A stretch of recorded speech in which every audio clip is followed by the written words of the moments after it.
Electromagnetic waves, Maxwell समीकरण तथा विद्युत चुंबकीय तरंगे। फर्स्ट यूनिट जब मैंने आपको पढ़ाई है तो आप कुछ बच्चे मुझे matches Maxwell equations and electromagnetic waves, Maxwell समीकरण तथा विद्युत चुंबकीय तरंगे। तो इसका जो फर्स्ट टॉपिक है यूनिट 1 का, वो है आपका डिस्प्लेसमेंट करंट, विस्थापन धारा। क्या होती है डिस्प्लेसमेंट करंट और विस्थापन धारा, वो हम देखते हैं। According to Ampere's circuital law, आपने एम्पियर लॉ पढ़ा होगा अपने 12th में। कुछ चीज़ें यहाँ पे आपकी फर्स्ट यूनिट की भी इंक्लूड होंगी, मतलब हम वहाँ से रिजल्ट्स को यूज़ कर सकते हैं। और कुछ चीज़ें आपकी सेकेंड और थर्ड यूनिट के फॉर्मूलेज हैं, वो मैं यहाँ पे यूज़ करूँगी। जब सेकेंड और थर्ड हम पढ़ेंगे तब वहाँ पे मैं वो आपको चीज़ें एक्सप्लेन कर दूँगी। तो जो चीज़ मैं आपको बोल रही हूँ कि डायरेक्ट आप इसको ग्रैब कर लीजिए, एक बार दिमाग में रखिए।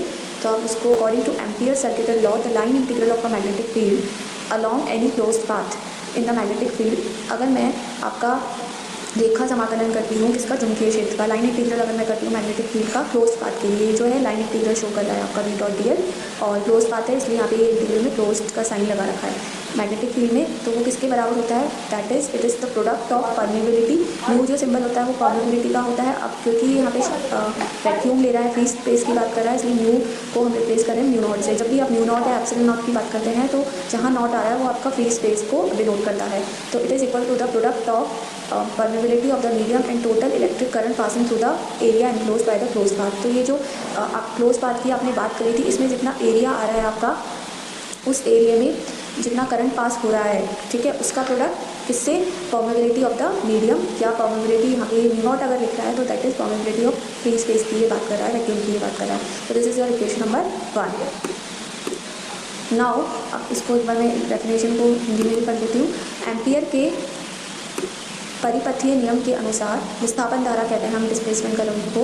तो ये क्या कह रहा है, now we consider a parallel plate condenser C. हम एक पैरेलल प्लेट कंडेंसर कैपेसिटर यहाँ पे मानते हैं सी। ये पैरेलल प्लेट्स हैं आपकी, एक पे पॉजिटिव चार्ज है, एक पे नेगेटिव चार्ज है। तो ये पैरेलल प्लेट जो कंडेंसर है जिस connected to a circuit in which current changing with time is flow.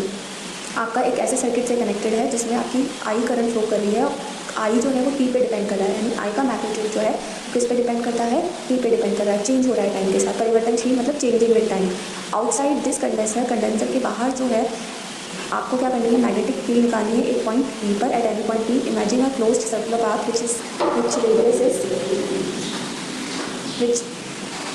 which radius is r, which is at a distance which is the distance of point P from current carrying wire। और ये r जो है वो आपका क्या है, distance बता रहा है किसका, आपके वायर से उस पॉइंट P का।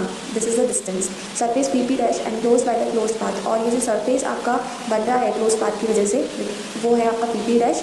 Total current passing at time T is I T, और इसमें जो करंट फ्लो कर रही है वो कितनी है, आई टी है। So according to Ampere's law, अब जो हमने स्टार्टिंग में एम्पियर्स लॉ था वो v.dl था, लाइन इंटीग्रल जो है वो आपका ये जो dl है बेसिकली, अगर आप इसका इंटीग्रल आप करते हैं, ठीक है, तो आपका ये क्या कर रहा है, एक क्लोज पाथ बना रहा है। तो क्लोज पाथ के लिए जो आपका सर्कमफ्रेंस होता है, परिधि होती है, शायद सर्कमफ्रेंस को हिंदी में परिधि कहते हैं, वो कितनी होती है, 2πr होती है। तो b इंटू 2πr से मल्टीप्लाई हो जाएगा जब आप इसका इंटीग्रल करोगे।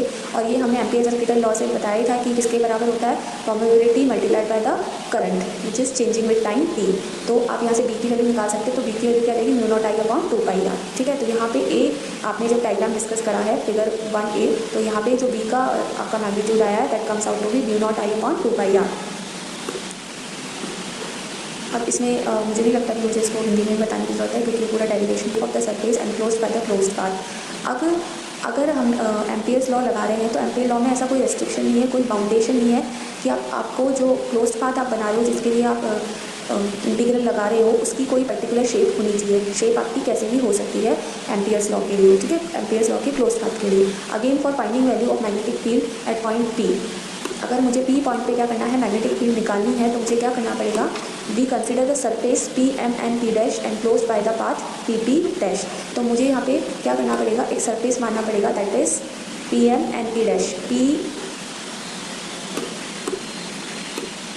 ये P M N P dash. मैंने अभी बोला कि मुझे अगर यहाँ पे जब तक मेरे पास क्लोज्ड पाथ का पूरा एक्सप्लेनेशन नहीं आएगा कि क्लोज पाथ कैसे क्रिएट हो रहा है, तब तक मैं इसको पूरी तरीके से नहीं सॉल्व कर सकती एम्पियर सर्किटल लॉ जो दिया जाता है। ठीक है, तो मैंने क्या करा, पी डैश सरफेस से जो क्लोज पाथ क्रिएट हो रहा है वो मैंने बना लिया। ठीक है, क्योंकि एम्पियर लॉ में आपकी कोई शेप की रिस्ट्रिक्शन नहीं है, किसी भी तरीके की शेप हो सकती है। तो जो मेरे पास शेप बन के आई वो इस तरीके की आई, P M N P dash. ये कैसी शेप है, जैसे मटका नहीं होता है आपका पानी का, तो उसका जो ऊपरी हिस्सा होता है जहाँ से आप पानी डालते हो, मतलब पानी डालते भी हो और पानी लेते भी हो, तो ये उस तरीके की आप मटके जैसी ये आपकी क्या बन गई, शेप बन गई, पॉट जैसी। ठीक है, again for finding value of magnetic field at P we consider the surface P M N P dash enclosed by the path P P dash which is shape by clay pot. तो ये कैसी है, shape by clay pot. Clay pot वही हो गया, पानी का जो मटका नहीं होता घड़ा, उसकी जैसी शेप है विदाउट लिड, मतलब ऊपर इसके कोई ढक्कन नहीं है। ठीक है, मटके की शेप की जैसा बन गया है। And which mouth P P dash, और इसका ये थोड़ा इसने ट्रांसलेट गलत किया, no current appears to be passing to the surface, so applying the Ampere's law. अब आप यहाँ पे देख लो कि करंट कोई भी यहाँ से पास नहीं हो रही है। ठीक है, आपकी करंट कोई भी यहाँ पे पास नहीं हो रही है। ठीक है, कहाँ हो रही है current, so applying Ampere's law B 2πr is equals to mu naught I T. I की वैल्यू क्या है, 0 है, तो इसलिए यहाँ पे आपका बी 2πr की वैल्यू क्या है, बी की वैल्यू कितनी आ जाएगी, 0 आ जाएगी। That is according to the calculation magnetic field at P is 0। P पे जो मैग्नेटिक फील्ड होगी वो क्या होगी, आपकी 0 हो जाएगी। Contradiction in equation 2 and 3 arises in obtaining these equations from the use of Ampere's circuital law. Hence, Ampere's circuital law is logically inconsistent. Second and 3 में कॉन्ट्रडिक्शन आ रहा है, एक से वैल्यू 0 आ रही है और एक से आपकी कुछ मैग्नीट्यूड आ रहा है। दोनों ही हमने एम्पियर्स लॉ से ही निकाली है, पर दोनों मैच नहीं करी है। तो यानी कि कुछ ना कुछ आपका एम्पियर्स लॉ में इनकन्सिस्टेंसी है, गलत तो नहीं है, पर कुछ ना कुछ आपको इसमें एडअप करना पड़ेगा यहाँ पे दोनों इक्वेशंस को जस्टिफाई करने के लिए। The above inconsistency of Ampere's circuital law must be due to missing something. The missing term must be such that one gets the same magnetic field at point P with whatever surface is used. तो दोनों में contradiction नहीं होना चाहिए। Contradiction तब नहीं होगा जब यहाँ पे आप इसको मॉडिफाई करोगे, यानी कि यहाँ पे कोई ना कोई आपकी टर्म मिसिंग है, ये कह रहा है, और वो टर्म जैसे ही यहाँ पे आएगी तो ये इनकन्सिस्टेंसी जो आ रही है दोनों इक्वेशंस में वो खत्म हो जाएगी।